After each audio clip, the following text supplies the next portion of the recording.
അപ്പോൾ ഈ കലാമാമാങ്കത്തിന് ഇന്ന് കൊടിയിറങ്ങുകയാണ്, നിങ്ങൾക്കറിയാം. അപ്പോൾ ഇന്ന് ഏറ്റവും വലിയ പ്രത്യേകത എന്ന് പറഞ്ഞാൽ നമ്മൾ ജാജിയുടെ സ്ഥലത്ത് നമ്മുടെ ഒരു പവലിയനുണ്ട്. 24 കലോത്സവ വേദിയിൽ 24 പവലിയനുണ്ട്. ഈ പവലിയനിൽ നമ്മുടെ ഒരു ട്രോഫിയുണ്ട്. ഏറ്റവും കൂടുതൽ പോയിന്റ് നേടുന്ന ജില്ലയ്ക്ക് 24 നൽകുന്ന ചാമ്പ്യൻസ് ട്രോഫി. ഈ ട്രോഫിയുടെ വിശദാംശങ്ങളുമായി നമുക്കൊപ്പം അരുൺ രാജ് ചേരുന്നുണ്ട്. ഈ ട്രോഫി വിജയിയാകുന്ന ജില്ലയ്ക്ക് നമ്മൾ കൈമാറും. Arun Raj, good morning. പറയൂ അരുൺ രാജ്, നമ്മുടെ ട്രോഫിയൊക്കെ ഒന്ന് തൊട്ട് കാണിക്കൂ, പ്രേക്ഷകർ കാണട്ടെ.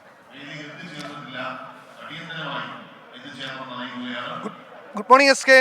ഇന്ന് കലോത്സവത്തിന് കൊടിയിറങ്ങുമ്പോൾ ഏറ്റവും പ്രധാനം ഈ സ്വർണ്ണക്കപ്പ് ആർക്ക് എന്നുള്ളതാണ്. ആ സ്വർണ്ണക്കപ്പ് കിട്ടുന്ന ആ ജില്ലയ്ക്ക് 24 നൽകുന്ന എവറോ ട്രോഫിയാണിത്. ഈ ചാമ്പ്യൻസ് ട്രോഫി ആര് സ്വന്തമാക്കും എന്നുള്ളതും ഈ കലോത്സവത്തിന്റെ ഏറ്റവും വലിയ പ്രത്യേകതകളിലൊന്നാണ്. കാരണം മുൻ വർഷങ്ങളിൽ നമ്മൾ ഇതുപോലെ തന്നെ ട്രോഫികൾ നൽകിയിരുന്നു. ഇപ്പോൾ ഇഞ്ചോടിഞ്ച് പോരാട്ടം, അത് കോഴിക്കോട് ജില്ലയും കണ്ണൂരും തമ്മിൽ ഇഞ്ചോടിഞ്ച് പോരാട്ടം നടക്കുകയാണ്. ഓരോ ദിവസത്തെയും ഓരോ പോയിന്റ് നിലയും മാറി മറിഞ്ഞ് ഈ ഫലസൂചനകൾ പുറത്തു വരുമ്പോൾ ഈ സ്വർണ്ണക്കപ്പിനൊപ്പം 24 ട്രോഫി ആര് നേടും എന്നുള്ളതാണ് ഏവരും ഉറ്റുനോക്കുന്നത്. നമുക്ക് ഈ ദൃശ്യങ്ങൾ കാണാം. ഈ ട്രോഫി മുൻവർഷങ്ങളിലടക്കം ഈ കലാപ്രതിഭകൾക്ക് വലിയ പ്രചോദനം ഉണ്ടാക്കിയതാണ്. ആ ട്രോഫിയാണ് ഇത്തവണ നമ്മൾ വീണ്ടും ഈ ഏത് ചാമ്പ്യന്മാരാകുന്ന ജില്ലയ്ക്ക് നൽകാൻ വേണ്ടി തീരുമാനമെടുത്തിരിക്കുന്നത്.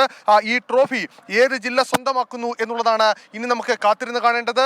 വൈകുന്നേരം 5 മണിക്ക് സമാപന സമ്മേളനം ആരംഭിക്കും. ആ സമാപന സമ്മേളനത്തിൽ ഏത് ജില്ലയാണ് മുൻപിൽ, അല്ലെങ്കിൽ ഏത് ജില്ലയ്ക്കാണ് ചാമ്പ്യൻ പട്ടം കിട്ടുന്നത് എന്നുള്ളത് പ്രഖ്യാപിക്കും. തുടർന്ന് ഈ സ്വർണ്ണക്കപ്പ് ഏറ്റുവാങ്ങി ആ സ്വർണ്ണക്കപ്പ് ഏറ്റുവാങ്ങുന്ന ടീമിന് ഒരു ചാനൽ, അത് ദൃശ്യമാധ്യമങ്ങളിൽ ഏതൊക്കെ ചാനലാണ് 24 ഇത്തരത്തിലൊരു കലാപ്രതിഭകൾക്ക് ഇത്രയും അധികം പിന്തുണ നൽകിക്കൊണ്ട് മാത്രമാണ് ഈ ഒരു ട്രോഫി ആ ചാമ്പ്യൻ പട്ടം കിട്ടുന്ന, അല്ലെങ്കിൽ ആ ചാമ്പ്യന്മാരാകുന്ന ആ ജില്ലയ്ക്ക് നൽകുന്നത്. ആ 24 അപ്പൊ അരുൺ രാജ്, ആ ട്രോഫി ഒന്ന് പൊക്കി എല്ലാരെയും ഒന്ന് കാണിക്കൂ അരുൺ രാജ്. അതിലല്ലേ ഒരു കരുത്ത്. ഒന്ന് പൊക്കിക്കോളൂ. 24 ചാമ്പ്യൻസ് ട്രോഫി പ്രേക്ഷകർക്ക് നൽകുന്ന ഈ ട്രോഫി. അപ്പൊ അരുൺ രാജ് ഒന്ന് പൊക്കി പിടിക്കുമ്പോഴല്ലേ അതിന്റെ ഒരു ശക്തി. ഹൈറ്റുള്ള ട്രോഫിയാണ്. സ്വാഭാവികമായും ഇത് എടുത്തുകൊണ്ട് പോകുമ്പോൾ ഏതൊരു ജില്ലയ്ക്കും അഭിമാനിക്കാം. 24താണ് ഒരു ദൃശ്യമാധ്യമം ആദ്യമായി, അല്ലെങ്കിൽ ദൃശ്യമാധ്യമങ്ങളിൽ നിന്ന് 24 മാത്രമാണ് ഒരു കലാപ്രതിഭകൾക്ക് അല്ലെങ്കിൽ കലാകിരീടം ചൂടുന്ന ജില്ലയ്ക്ക് ഇത്രയധികം പിന്തുണ നൽകുന്നത്.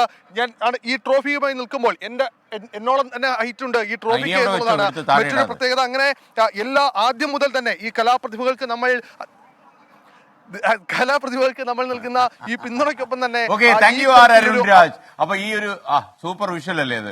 അപ്പൊ പ്രിയപ്പെട്ട പ്രേക്ഷകരെ, അരുൺ രാജ് നല്ല ഭാരമൊക്കെ ഉണ്ട് കേട്ടോ അതിന് അത്യാവശ്യം. അപ്പൊ ഈ ചാമ്പ്യൻസ് ട്രോഫി ഏറ്റവും പോയിന്റ് നേടുന്ന ജില്ലയ്ക്കായിരിക്കും ഇന്ന് നമ്മൾ സമ്മാനിക്കുക. അപ്പോൾ കലോത്സവത്തിന്റെ ഇന്ന് ഉദ്ഘാടനം, ഈ സമാപനം നടക്കുന്ന സമ്മേളനത്തിൽ ഉദ്ഘാടനം നിർവഹിക്കുക പ്രതിപക്ഷ നേതാവ് വി ഡി സതീശനാണ്. മമ്മൂട്ടി ഇന്ന് മുഖ്യ അതിഥിയാണ് അവിടെ. മന്ത്രി വി ശിവൻകുട്ടി, അതുപോലെ മുകേഷ്, അങ്ങനെയുള്ള ആളുകളൊക്കെ അവിടെ ഉണ്ടാകും. അപ്പൊ ഇന്നും യഥാർത്ഥത്തിൽ ഇളകി മറിയും. ഇളക്കാനായിട്ട് കൊച്ചിയിൽ നിന്ന് മമ്മൂക്ക അങ്ങോട്ട് യാത്ര തിരിച്ചിട്ടുണ്ട്.